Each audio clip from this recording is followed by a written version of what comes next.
Welcome back to the Atari ST Nostalgia GFA BASIC tour. In the previous videos we got to know how to use the GFA BASIC editor, input and process variables in various different ways, and we were able to draw some basic graphics to the screen.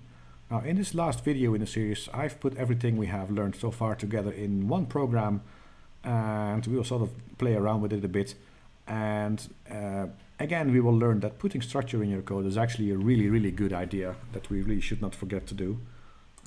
So as you can see, I'm in my GFA BASIC direct mode. I have actually loaded the code that I put together already. So let's run the program first to see what it does. I'll just run. So it would ask me who should choose the numbers, me or the computer. I will say me because I want to say, and let's say I will draw 1,000 dots. It's asking me how many boxes I want to draw. Let's say 200 circles. I will say 100. Filled boxes, I will say 100. And it will also ask me how many filled circles I want to draw. And I will say, let's draw 50 because this takes a bit longer.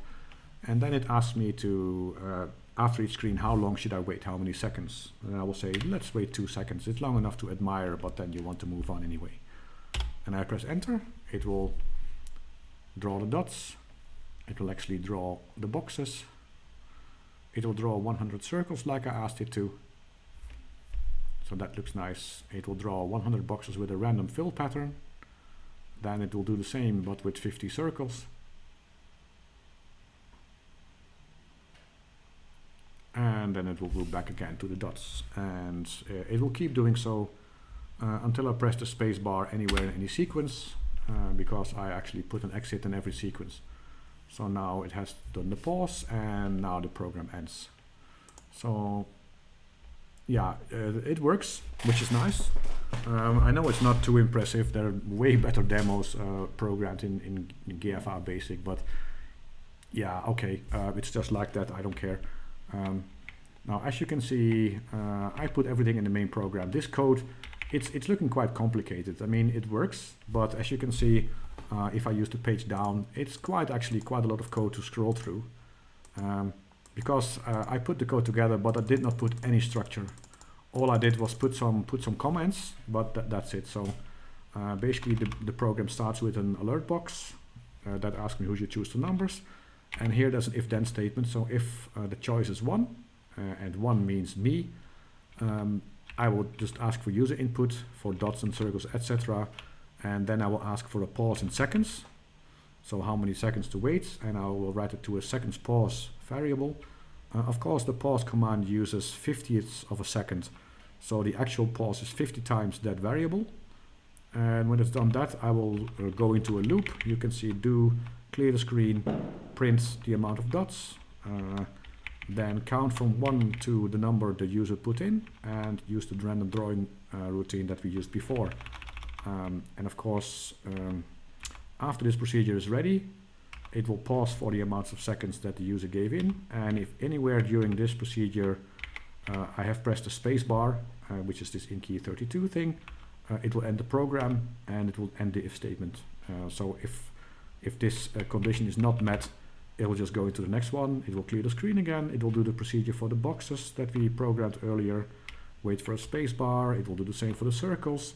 And you can see it's actually quite a lot of code. I mean, it's not a lot of code for if you're a coder, but there's lots of text and lots of stuff, and it's quite difficult to see where you are. And of course, this is the end of the loop. And here's an else statement. This else comes from this if statement at the beginning, which is quite far.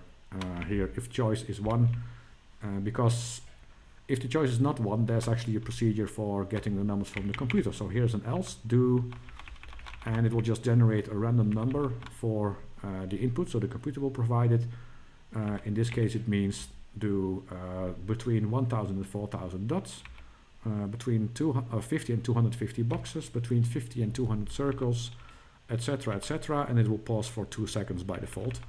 And then it will actually do the same procedure all over again.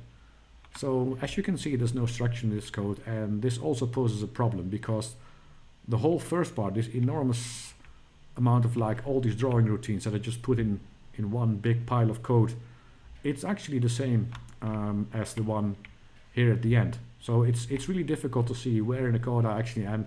And if I want to change something, I have to change it. I now have to maintain code at two places, which is not very nice. And also because inside the code, sorry, I'm scrolling a lot.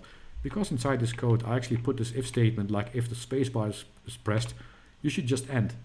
And suppose I wanted to actually, if I press the spacebar, I want to do some nice end screen first, and then end the program. If I want to do this with the code like this, I have to put that code in lots of, I have to put it here, and then I have to put it again, I have to put the same code here, and I have to put it here. So there's like 10 places in the code where I have to put this code again. So this is just an accident waiting to happen. This is very hard to maintain, and this is really, really, really not how you should do this.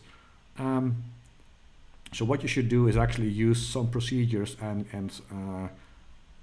call those procedures from the amount of the code, especially stuff that you use more than once.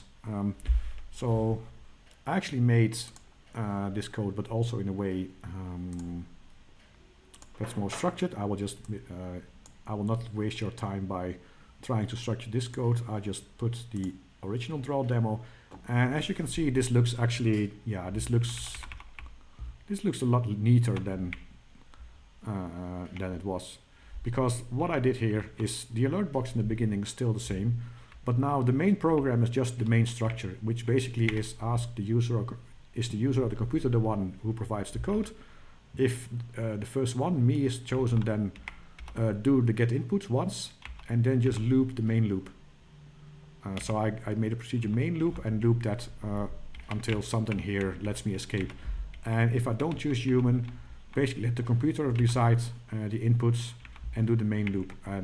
But let the computer, every loop cycle of this loop, the computer will provide the inputs. So this is actually, the structure of the program is much more clear to me now.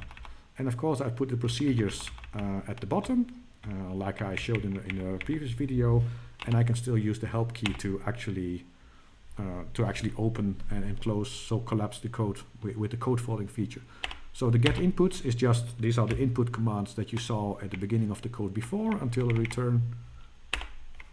The auto inputs, this is also something that was in the code. The values here are a bit different, but yeah, the commands are actually exactly the same. And the main loop is also not that difficult, but the main loop is basically, I clear the screen, I can actually call a different procedure called dots, then I pause for the amount of time that is given by the user or by the computer. And then I actually call a subroutine called check key press. So I put the check in a separate routine, because this one will also let me escape. And then I do boxes, circles, P circles, etc. So the main loop is basically the order of which I want to actually perform all the routines. And all the routines I put in different procedures. So the dots, they are here. I just do the dots. I also, like the escape check is also no longer here. The same for boxes, for circles. I mean, they are all basically the same. Actually, I didn't do the clever random number here. It's still the old one. I've been meaning to change that before this video, but yeah, it doesn't really matter. This is more about, you can put lots of code together, and if you structure it, it gets, there's actually a lot more. You can really see what it does. So from the main loop, I can see I'm calling something. So here I call dots, then pause, then I actually go to a procedure called check key press. So I will check that one, which is this one. And basically, this is the if statement that was previously everywhere in the code, like I don't know how many times, but it's the same function every time. So just write it once, put it in the procedure, so you can call that one. That's way easier way of doing it. So in this case, yes, I will check if the spacebar has been pressed at any time. And instead of ending the program, I actually said, no, I want a nice end screen. So I will call a new procedure called end screen, which is below this one. And all it does, it also clears the screen. It sets the fill to the standard pattern with Atari logos that we saw in the previous video. And then I will start filling the screen with that. And when it's done that, it's it will display an alert box, say, oh, the program has been ended. Do you want to restart or do you want to quit? And so if I press restart, which is the first choice, I will run the program. and if not, I will just end it. And of course, I end the if and return. Pardon. So, and I just use the run command, so the screen gets cleared and all the variables get set. In this case, this is the easiest way to do this. And of course, running the program means also I can then again choose if I want to set the variables or the computer. Now, the interesting thing is what you also see, because from the main program, I actually call a subroutine main loop. From this procedure main loop, I call the other ones like boxes and circles, but I also call this procedure. So this is a sub call, and from this one I again call another sub procedure, and the code is just fine with that. It's just as long as you structure your code properly, you will not get really into trouble with this. I think this is a really neat. This feature is just really great. Nowadays it's very normal, but really, in the old days, yeah, this was quite unique for a BASIC interpreter in the 80s. And of course, this program runs, it should run just the same. So it has cleared the screen. It asks me who should choose the values. So if I choose me and I say I want 1,000 dots, this is just the same as you saw before. I will just do 80 filled boxes and 50 filled circles. In this case, I will just wait for 1 second behind each after each screen. And this part of the demo, I mean, the program works just the same. It's just if I want to change something, it's actually just a lot easier. You can see 50 circles, and from that one, it will actually loop back to the dots again. If I press spacebar, it will now fill the screen with Atari logos, because that's the end screen I added, and it will. I just, okay, program has been ended by users. Do you want to restart or quit? And if I say I want to restart, it goes back to the first dialog box, where I can also choose computer, and it shows a value of 4,890 dots, yeah, which takes a bit longer to draw. But it's okay, and it will do the boxes. I will just press the space bar to end it again. It will go to the end screen, and I will say, no, I want to quit. So this is a really easy. Yeah, it's actually really easy. And also, if I want to add to this program, it's a lot easier. For instance, I want to, let's say, I want actually, next to the box, I also want to have a drawing procedure drawing lines, because I didn't put that in the code.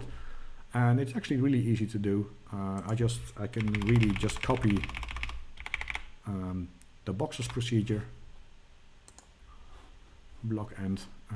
I will put it here. And I will say block, in this case I will copy. Of course I have to give it a different name, so I will just do lines, random, not boxes, but lines on the screen. Of course I have to also make sure it does something with inputs.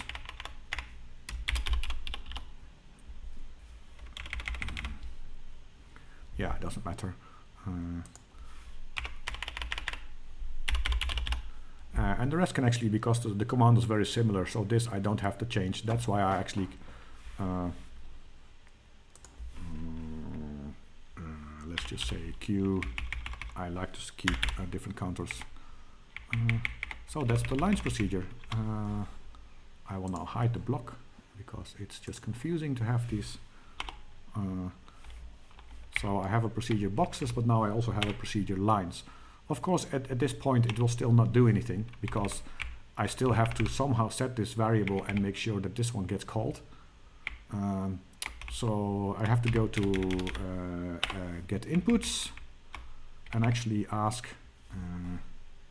so block start on block end, block copy, and actually make sure it actually asks for input to make the variable lines.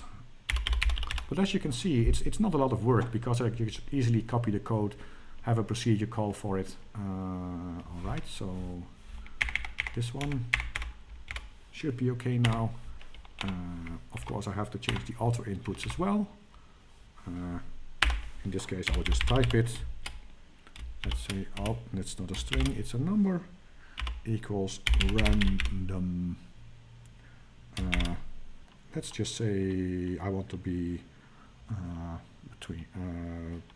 There can be up to 300 now.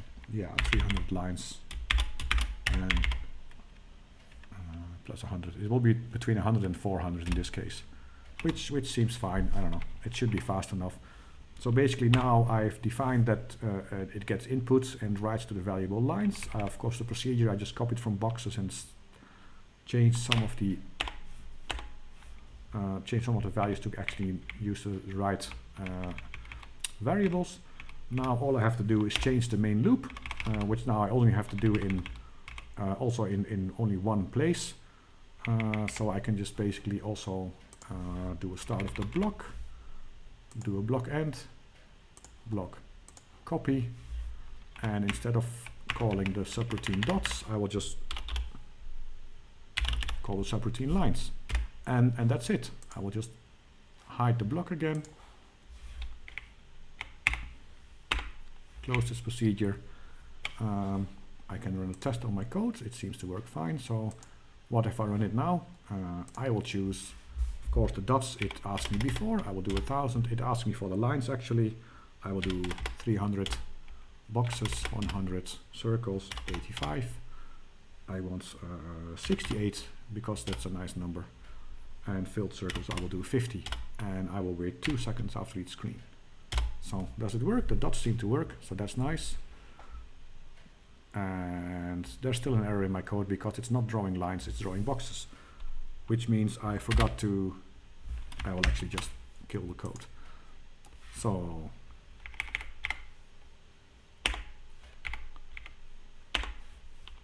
let's go into here, because of course this one I had to, I changed the variable, but I didn't change the command. Now it should actually work. So do it again. Me is going to choose. I'll just boxes, circles. I only want 4 because I don't like circles. Let's do 10 filled boxes and then also 10 filled circles and wait 2 seconds. Now it should work. So 100 dots. It also draws some random lines. So it seems to be working now.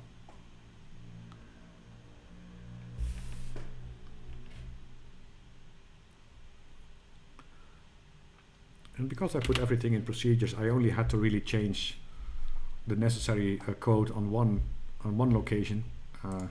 So if I let the computer decide, it should work also, because it uses the same main loop that I changed. I changed this way of outputting it, and it just calls the same procedure. So this is just a nice example of how properly structuring your code into procedures really helps you, and it really makes your life a lot easier.